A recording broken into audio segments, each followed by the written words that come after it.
कहानी नीरू की है। पंजाब की नीरू की शादी दिल्ली के राहुल से होती है। दिल्ली कितना बड़ा शहर है ना, लेकिन आप लोगों का घर तो बहुत छोटा है। हमारे पंजाब में तो ये बड़े बड़े घर होते हैं कि मजा ही आ जाता है। कोई बात नहीं नीरू, मैं भी तुम्हारे लिए बहुत बड़ा मकान बनाऊंगा बहुत जल्दी। नीरू के पिता जहाँ पंजाब के जाने माने व्यापारी थे, वहीं उसका पति राहुल दिल्ली में एक सिंपल नौकरी करता था। माँ, यहाँ तो घी मक्खन इतना महंगा है कि क्या बताऊं। मैं तो तरस ही जाती हूँ घी खाने के लिए। नीरू की माँ को ये सुनकर बहुत दुख होता है। मेरी बेटी को घी नसीब नहीं हो रहा है और ये बहू यहाँ बैठकर घी में शक्कर डाल रही है। देख वनिता, मैं साफ कह रही हूँ, इस घर में जितना घी आएगा उतना ही मेरी बेटी के घर दिल्ली भी जाएगा।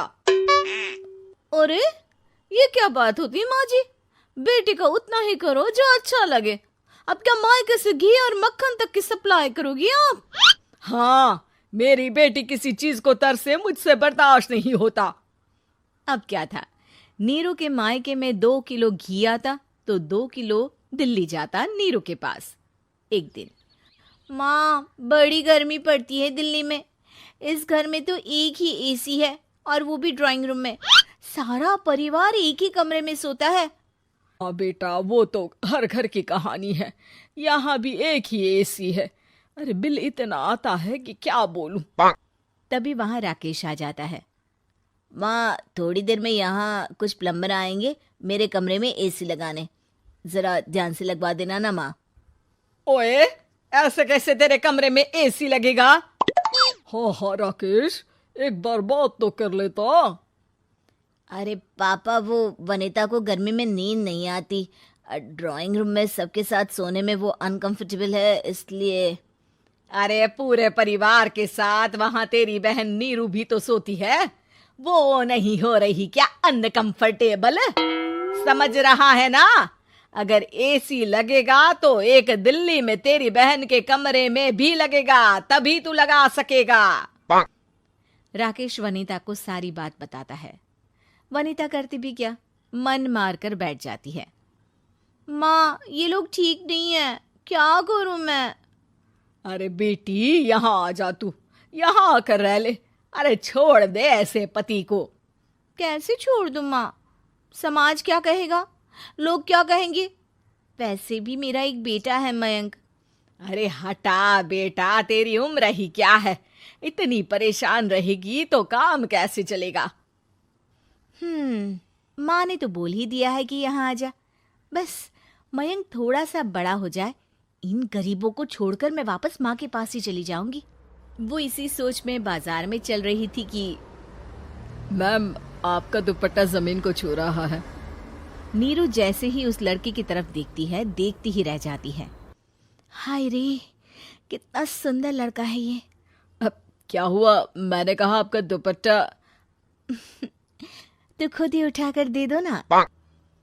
लड़का समझ जाता है कि नीरू उस पर फिदा हो चुकी है। वो उससे उसका नंबर लेकर चला जाता है। अब क्या था, नीरू और रोहित में लगातार बातें होने लगती है। मैं हरियाणा का रहने वाला हूँ, यहाँ एक बड़ी कंपनी का मैनेजर हूँ। अच्छा, और कितने बच्चे हैं तुम्हारे? बच्चे?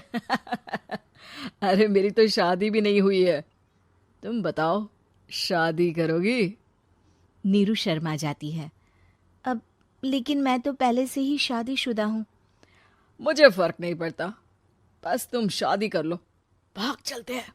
बहुत पैसे वाला हूं मैं, हमेशा खुश रखूंगा तुम्हें। नीरू रोहित से मिलकर सारा प्लान बना लेती है और फिर एक दिन घर से भाग जाती है।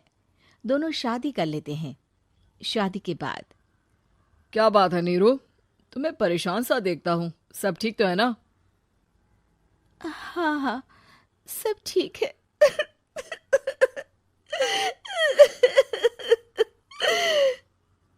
ये कहते कहते ही वो रोने लगती है।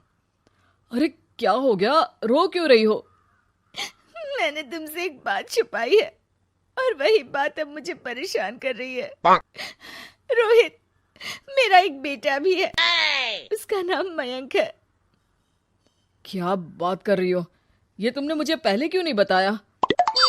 देखो नीरू, मेरी माँ को मैंने ये नहीं बताया है कि तुम शादीशुदा हो। बच्चा मैं मैनेज नहीं कर पाऊंगा। नीरू को समझ में नहीं आता कि वो क्या करे। तुम उस बच्चे को अपनी माँ को क्यों नहीं दे देती? नीरू चुपके से माँ को फोन करती है। माँ, क्या मयंक को तुम रख सकती हो? बेटा, मैं राकेश के साथ बात करती हूँ। आखिर घर का बेटा वही है, जो वो बोलेगा। वैसे भी बेटा, तूने जो किया है ना, उसके बाद से पूरा घर तेरी बुराई कर रहा है। मैं भी अब किसी से तेरे लिए लड़ नहीं सकती। राकेश बेटा, नीरू ने तो जो किया बहुत ही बुरा किया, लेकिन मैं सोच रही थी कि क्यों ना मयंक को हम यहाँ ले आए। तभी वनीता बोल पड़ती है।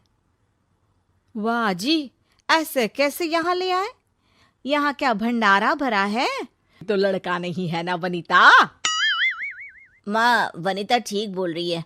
कल को वो बड़ा होकर इसी घर का हिस्सा मांगेगा तो हम क्या करेंगे? माँ कहती भी तो क्या, वो चुप रह जाती है। वहीं नीरू का पहला पति कहता है।